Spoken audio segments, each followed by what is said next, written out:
Space debris, often referred to as space junk, is a growing concern for the global space community. This term encompasses a wide range of objects orbiting Earth, from spent rocket stages and defunct satellites to fragments from collisions or disintegrations. These objects are remnants of over 6 decades of space exploration and activity, including missions that have advanced our understanding of the universe.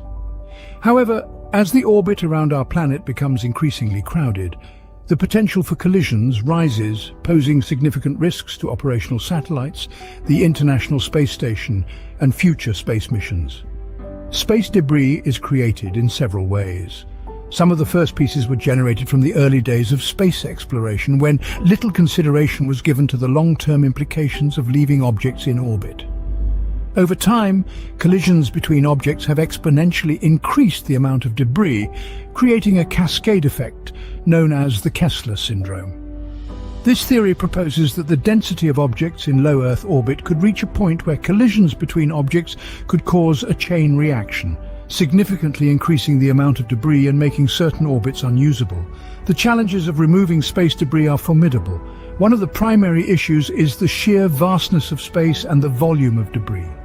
Estimates suggest hundreds of thousands of pieces of debris are orbiting Earth, each traveling at speeds of up to 28,000 kilometers per hour, or about 17,500 miles per hour. At such high velocities, even small fragments can cause catastrophic damage to satellites and spacecraft. Moreover, the diversity in size, shape and orbit of space debris complicates the development of a one-size-fits-all solution for removal. Technological hurdles also pose significant challenges. Current proposals for debris removal include nets, harpoons and lasers to either capture debris or alter its trajectory to hasten re-entry into Earth's atmosphere, where it would burn up.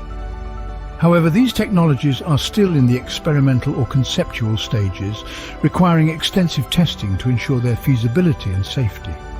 Additionally, the economic and legal implications of active debris removal, including questions of ownership and liability, add layers of complexity to addressing the issue. In conclusion, space debris represents a significant challenge to the sustainability of future space exploration and the operational safety of satellites and the ISS. The international space community is increasingly aware of the need to mitigate the creation of new debris and to develop effective methods for removing existing debris. Overcoming the vastness of space, the high speeds at which debris travels, and the technological, economic and legal hurdles will require global cooperation and innovative solutions. As we look to the stars, ensuring the safety and cleanliness of our orbital environment is essential for the continued exploration and use of outer space.